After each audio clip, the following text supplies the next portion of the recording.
Bem, olá, né? O meu nome é Lara Fábio e hoje eu vou dar uma aulinha sobre fisiologia respiratória.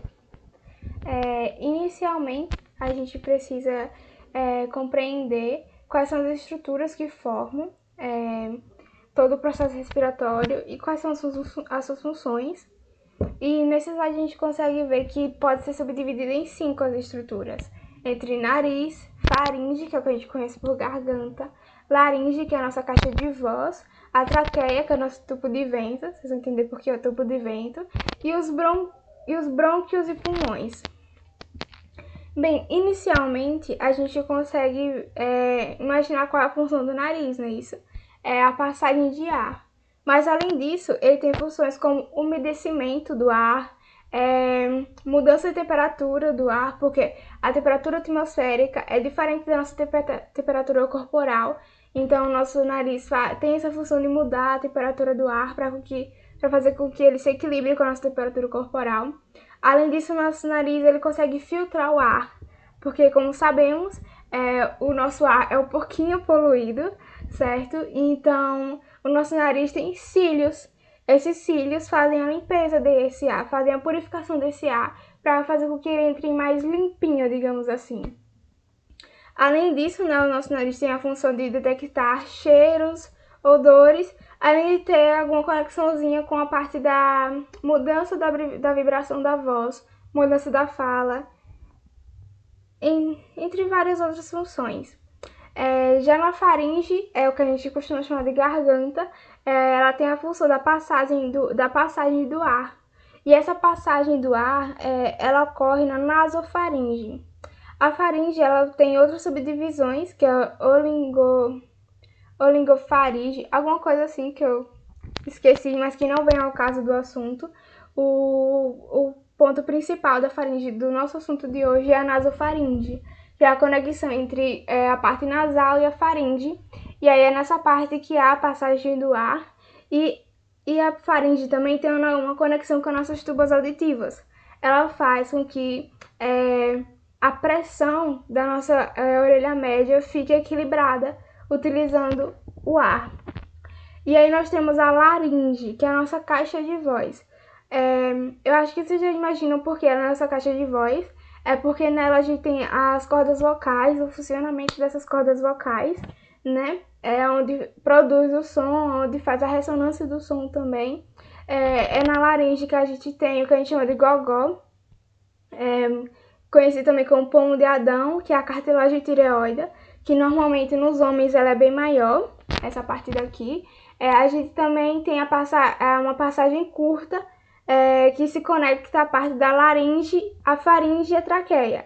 Ela é a ligação entre a faringe e a traqueia, é a laringe. Como a gente falou de traqueia, né? Então, por que a traqueia é um tubo de vento? Porque a traqueia, literalmente, tem a função de mandar esse ar que a gente inspira para os nossos pulmões. Então, ela é uma passagem de ar, né? É um tubinho para passagem de ar. E ela se estende desde a laringe até a nossa quinta vértebra torácica, desculpe. E aí ela se divide em brônquios principais direito e brônquios principais esquerdos. E aí a gente passa pro tópico 5, que são os brônquios dos pulmões. Então, como a gente pode ver aqui tem no slide, né, que temos o brônquio principal direito e esquerdo, que vem direto da traqueia, né, que é uma bifurcaçãozinha da traqueia.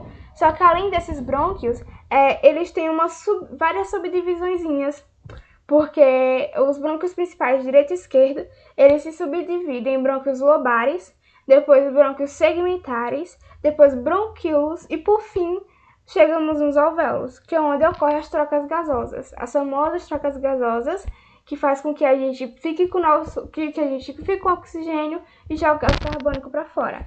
Mas aí a gente vai ver isso mais pra frentezinho no tópico de trocas gasosas.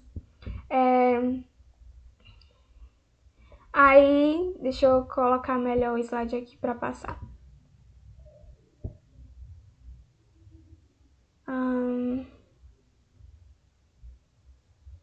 Pronto. Acho que assim fica melhor porque eu tô com dificuldade de passar aqui os slides. E para mostrar melhor, a gente pode ver aqui que as estruturas do sistema, para mostrar melhor, para vocês poderem ver melhor, né? E aqui nós temos a cavidade nasal, né? A narina, aí aqui nós temos a faringe, a glote, a laringe, a traqueia, os brônquios e os pulmões. Então, na narina tem o início da entrada de ar, onde vai acontecer a purificação, mudança de temperatura, umedecimento. E aí vem a faringe, que por aqui nós temos a nasofaringe. Por aqui nós temos a nasofaringe, por aqui mais ou menos, ó. E aqui nós temos a epiglote. A epiglote, ela tem a função de passagem do alimento, mas também de passagem de ar. Tanto que se vocês pararem para prestar atenção, quando a gente fala, a gente não respira ao mesmo tempo. A gente para, respira, mas a gente não fala e respira ao mesmo tempo. A gente para de respirar alguns segundos enquanto a gente fala. E aí, em seguida, nós temos a traqueia, que é o nosso tubo de vento, que é onde ocorre literalmente a passagem de ar, como vocês podem ver, ó. E aqui nós temos os brônquios, onde tem toda aquela subdivisão, que a gente pode ver melhor nessa imagem aqui do lado, né? Toda aquela subdivisão dos brônquios, aí vem brônquios lobares, segmentares, bronquíolos e, por fim, os alvéolos, como dá pra ver aqui melhorzinho, certo? Que é onde ocorrem as trocas gasosas. Mas, como a gente já viu essa parte mais macro da coisa, a gente vai entender agora como funciona a respiração. Então, na respiração, a gente pode iniciar falando sobre a ventilação pulmonar. E a respiração a gente sabe que é dividida em inspirar, que é a inalação, e expirar, certo? Então, inicialmente, a gente precisa saber que a pressão do ar é igual à pressão atmosférica.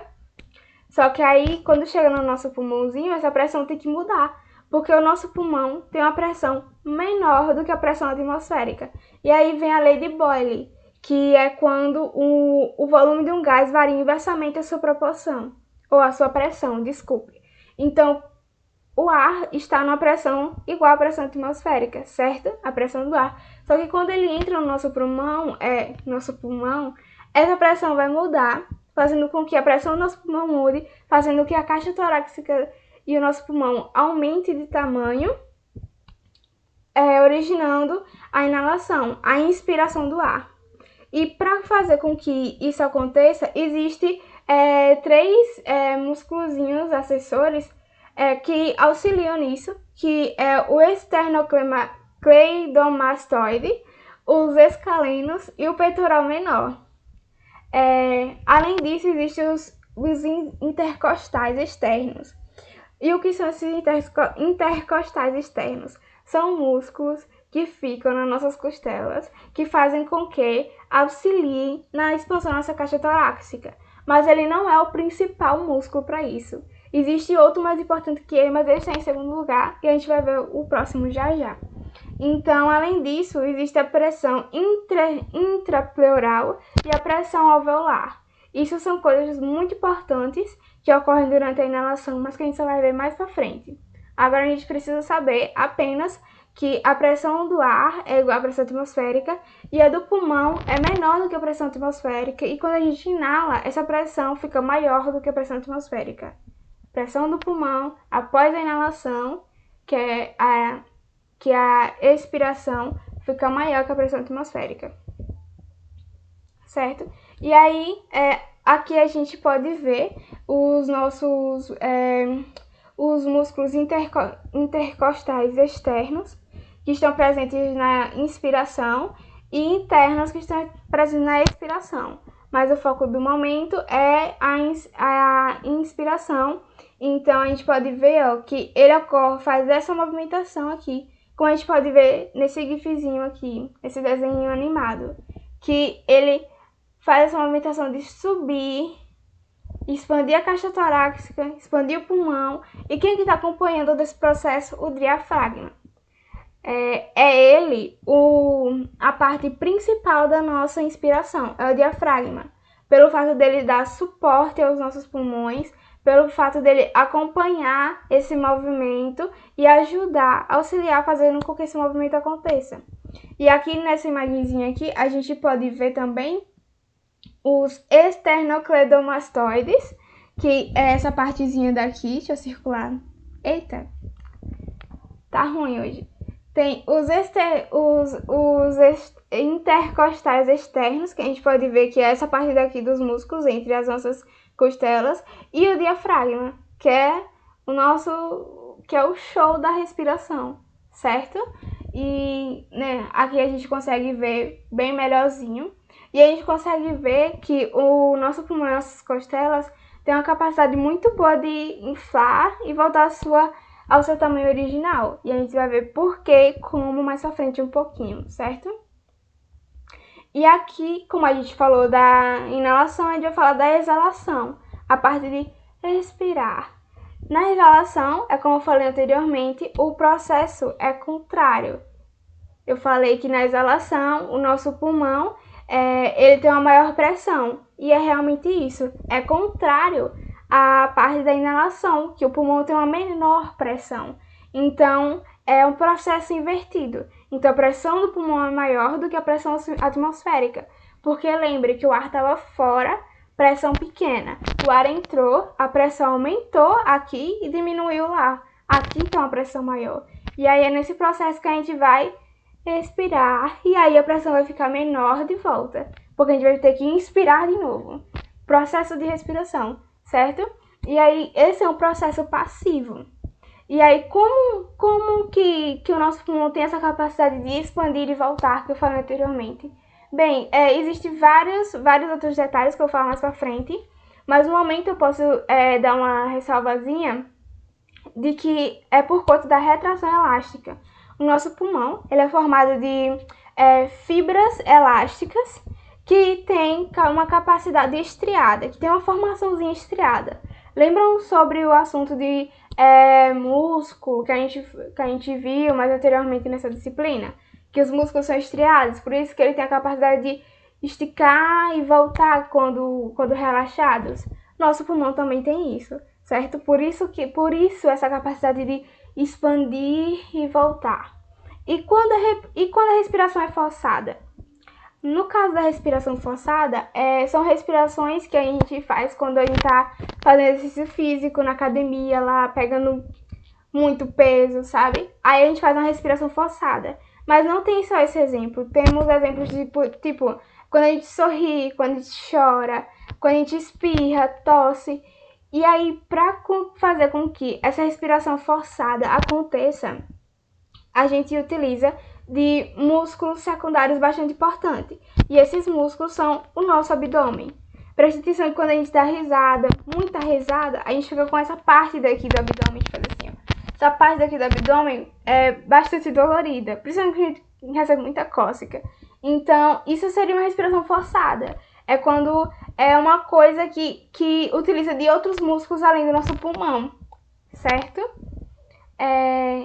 E só para recapitular tudo que a gente acabou de ver, para dar uma geralzinha, porque vai servir como base para os próximos assuntos, é que a ventilação pulmonar consiste na inspiração e expiração, e aí existe uma grande variação de pressão, né? Temos a lei de Boyle, que a gente viu anteriormente, e que a inspiração ocorre quando a pressão alveolar cai, diferente da atmosfera.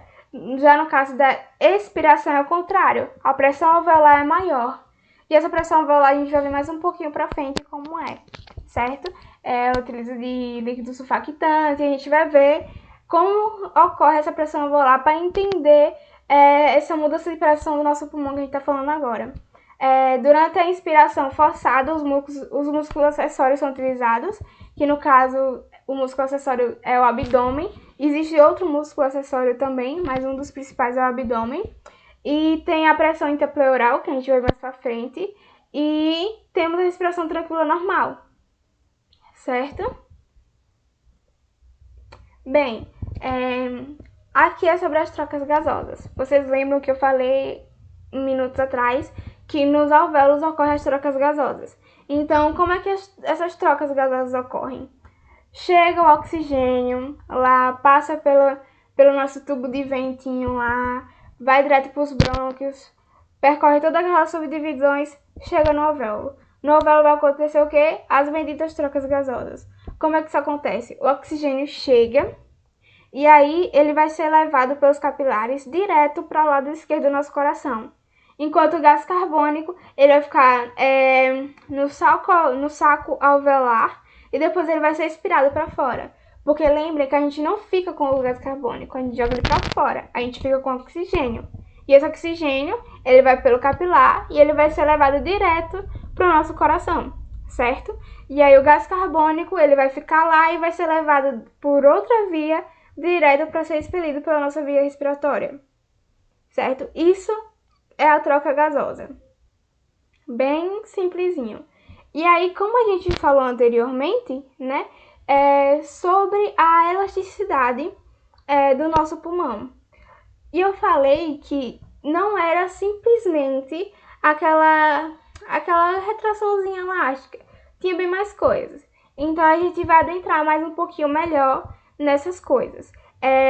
Então, nesse tópico de propriedades elásticas dos pulmões, a gente vai falar sobre complacência, elastância, tensão superficial e outras coisas que englobam toda essa elasticidade e explica melhor, certo? Então, a complacência é o quê? É literalmente o que faz o nosso pulmão inchar. É literalmente faz o nosso pulmão expandir e ter a capacidade de voltar pro seu tamanho de origem. Então... Nossa, desculpa. Então, na complacência, nós temos uma quantidade de esforço necessária para estirar os pulmões e a parede torácica e ter a capacidade necessária de fazer ela voltar para o seu tamanho original. E aí, quando temos uma alta complacência, quer dizer que o nosso pulmão tem uma grande facilidade de ir e voltar para o seu tamanho. Já quando tem uma baixa complacência, quer dizer que a gente tem uma dificuldade de fazer isso. A gente não, nosso pulmão, isso é involuntário.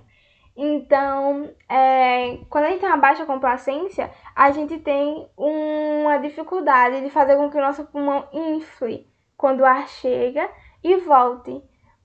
Com certeza, isso gera um caso clínico médico, certo? Isso gera alguns problemas médicos. E aí, nos pulmões, como é que isso ocorre? O ar chega, certo? O ar chega nos nossos pulmões e ele infla. E a gente pode ver aqui, ó, nesse gráfico, um esqueminha de como seria um pulmão normal respirando, certo? Então, o ar chega, nosso pulmão infla, com a ajuda das fibras e tudo mais, com a ajuda da sua partezinha estriada, e ele infla e volta ao normal. Então, a gente pode ver aqui, ó, que ele possui muita complacência. Mas se ele tem pouca complacência, ele não infla, certo? Ele fica aqui assim, ó, isso que é errado. Ele não infla, ele fica estreitinho. Então, muito provavelmente, isso deve causar problemas clínicos. Porque se seu pulmão não infla, como é que você vai respirar e inspirar direito? Certo? Essa é uma das grandes importâncias da complacência. E pela grande importância com que ela esteja, sabe, funcionando. Faça com que seu pulmão infle, desinfle, volte ao seu tamanho original tranquilamente, sem problemas. E aí, outra coisa que ajuda bastante isso é a nossa tensão superficial. E aí, nessa tensão superficial, né, ela é originada em todas as interfaces do nosso pulmão. E como é que eu posso explicar a tensão superficial? Nos pulmões, ela faz com que as pressões sejam equilibradas. Então, ela também ajuda com que o nosso pulmão diminua de tamanho. A tensão superficial é a rodeirinha da bicicleta, certo? Ela que dá aquela ajudinha para a complacência. Porque a complacência tem uma boa capacidade de inflar, mas para retrair ela precisa de ajuda. E quem faz essa ajuda é a tensão superficial. E aí, como é que ela ajuda principalmente? Uma das principais ajudas dela é fazer com que o alvéolo volte a um tamanho bem pequenininho. Ela faz com que o alvéolo tome o menor diâmetro possível. E isso acontece durante todo o processo de respiração. E ela é responsável por 2/3 da retração elástica do pulmão. E isso é muita coisa, certo? Então, ela faz com que os alvéolos diminuam. Só que, para isso acontecer, ela precisa de outra rodeirinha, de outra ajudinha, que seria o surfactante. O que seriam esses surfactantes? Seriam líquidos, que é uma mistura de fosfolipídio e lipoproteínas, que está presente nos alvéolos. A gente consegue ver aqui nessa imagem, ó, essa partezinha daqui, ó, essa partezinha roxinha, é o nosso surfactante. E é esse surfactante que compõe 10% dos nossos alvéolos. Ele está lá dentro. E aí o que ele faz? Ele ajuda a reduzir a tensão superficial dentro dos alvéolos. Então, se a nossa tensão superficial está fazendo os alvéolos diminuir, tem um líquidozinho lá reduzindo mais ainda a tensão superficial. Então, ele vai diminuir mais ainda. Então, a tensão superficial ajuda a complacência a voltar o pulmão ao seu tamanho normal, só que ele não faz isso sozinho. Ele tem a ajuda do surfactante, que faz com que os alvéolos diminuam mais ainda, para que fique todo mundo pequenininho, certo? No seu tamanho certinho. E aí, além disso, nós temos a elastância. E a elastância, ela também está conectada com as propriedades elásticas da caixa torácica, que é outro tema desse assunto, certo? Mas elas agem muito juntamente. Vocês vão ver por quê. Na complacência, se a complacência diminui, aumenta uma dificuldade de respirar ou de inspirar, certo? Por isso que a gente pode dizer que baixa complacência gera casos clínicos médicos, certo? Já na elastância, se ela diminui, temos uma dificuldade de expirar. Então, nada pode diminuir, tem que estar tudo perfeitinho. E aí, a elastância, ela também age na nossa caixa torácica. Lembra que ela expande e volta? Então, ela também está agindo na nossa caixa torácica. Desculpa. Ela está lá na parte dos intercostais externos, durante a nossa inspiração, e os externos durante a nossa expiração, certo? E aí, já para dar uma conectividade com as propriedades elásticas da nossa caixa torácica, a gente tem um comportamento elástico dos pulmões, certo? E da nossa caixa torácica também. E aí, isso é uma tendência natural de retração. As nossas propriedades elásticas, que engloba a elastância, é uma propriedade natural. Nossos pulmões e a caixa torácicas já fazem isso normalmente, sabe? E, além disso, nós temos fatores responsáveis para isso, que é a matriz pulmonar, a elasticidade de todo o sistema, que engloba a elastância, as fibras, as partes estriadas, tudo isso faz parte da elasticidade do sistema. E temos a tensão superficial dos alvéolos, que é a força de atração das moléculas de líquidos que revestem os alvéolos. E qual é o líquido que a gente viu que reveste os alvéolos? Os surfactantes. A gente viu aqui, certo? Os surfactantes. E aí, como é que esses surfactantes vão agir? Vão juntar todas as moléculazinhas dele mesmo para retrair o máximo possível. Por isso que ele ajuda a tensão superficial, e a tensão superficial ajuda a nossa complacência. Então, todo mundo trabalha junto para que o pulmão volte ao tamanho normal e para que o pulmão encha de ar de novo e a gente respire legal, certo? E aí, como a gente falou de pressão anteriormente, a gente vai ver um pouquinho mais adentrado sobre as pressões pulmonares. Então, a pressão pulmonar é o deslocamento de ar da zona de alta pressão, que no caso a gente poderia falar da atmosfera, para baixa pressão, o pulmão, e vice-versa. Porque lembre que na expiração, nosso pulmão acaba tendo uma alta pressão maior do que a atmosfera. Então, é o deslocamento de ar entre um e outro, entendeu? E aí, quais são as pressões mais relevantes? É o que a gente já viu até agora. É a pressão atmosférica, é a pressão alveolar, é a pressão intrapleural e a pressão transpulmonar. E o que seria essa pressão transpulmonar? É a diferença de pressão radial entre as paredes alveolares. Então, pressão transpulmonar é a diferença entre as pressões entre os alvéolos e o pulmão, certo? Espero que vocês estejam entendendo. E aí, nós vamos para a mecânica respiratória. Mas o que seria essa mecânica respiratória? Bem, pelo que eu estudei, a mecânica respiratória é tudo que a gente viu até agora e tudo que a gente vai ver. Porque a mecânica respiratória, ela engloba todo o processo de respiração. Desde a parte mais macro, nariz, faringe, desde a parte mais micro, os alvéolos. Tudo isso é uma mecânica, tudo isso são detalhes que fazem com que a parte mecânica do nosso corpo, reservado para o processo de respiração, funcione, certo? Todos esses detalhes. E a gente pode partir da parte mais macro, tipo movimento para cima e para baixo do diafragma. Como a gente viu, é a parte mais importante da nossa respiração. É o funcionamento do diafragma. Ele se encurtar e se alongar, ele dá apoio, dá suporte, ajuda na movimentação. E a elevação e abaixamento das costelas, como a gente viu, os intercostais externos e internos durante a expiração e a inspiração, certo? E aí a gente pode partir para a parte mais micro, tipo as trocas gasosas.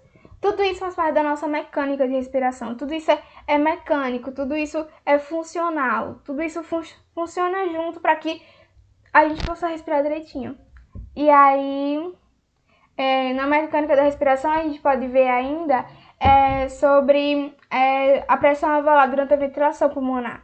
A gente viu sobre ventilação pulmonar, a gente viu pressão alveolar, mas também, como eu falei, isso também faz parte da mecânica. Aí eu peguei para dar um caprichozinho para a gente entender melhor, certo? Então, na pressão alveolar, é a pressão no interior dos alvéolos, que fique bem claro.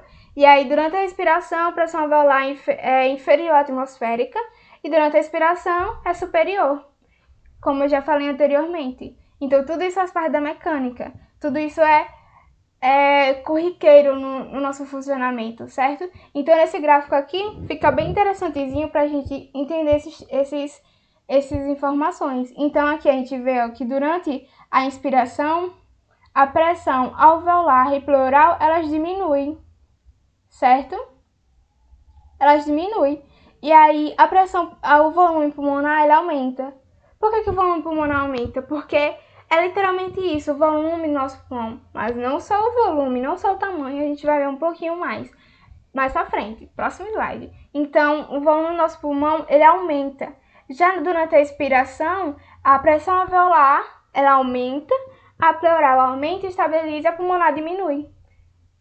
Diminui, certo? Ele volta ao seu tamanho, então a quantidade de ar lá dentro diminui. É isso que a gente vai ver agora. Os volumes e as capacidades pulmonares, que também está dentro, como a gente viu, da mecânica. Tudo está dentro da mecânica, certo? É tudo uma englobação e isso é muito massa. Então, durante um repouso, durante uma respiração em repouso, uma respiração tranquila normal, uma respiração passiva, como a gente já viu em outros slides, a gente pode respirar 12 vezes por minuto. A gente pode respirar ainda até 500 ml de ar. E aí, esses números, eles são taxados como volume corrente. E aí tem a ventilação por minuto, que a gente viu 12 vezes, e temos a nossa frequência respiratória. E aí com esses dados dá para fazer esse cálculozinho aqui, ó.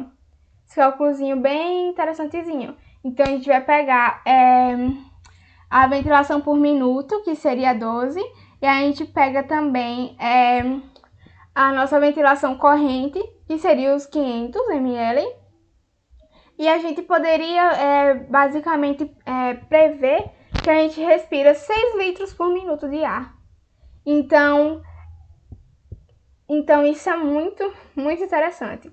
Só que temos outra coisa para analisar. E quando a ventilação por minuto é abaixo do normal? Bem, quando isso ocorre, temos novamente um caso clínico, certo? Quando é abaixo do normal, temos um probleminha aí. Mas vale ressaltar que esses números, eles variam, certo? Não quer dizer que eu respiro 12 e Daisy respira 12. Não, ela pode respirar 13 ou 15, eu não sei, certo? Isso varia muito de pessoa para pessoa. Só que quando é baixo demais, aí a gente tem um probleminha aí, certo?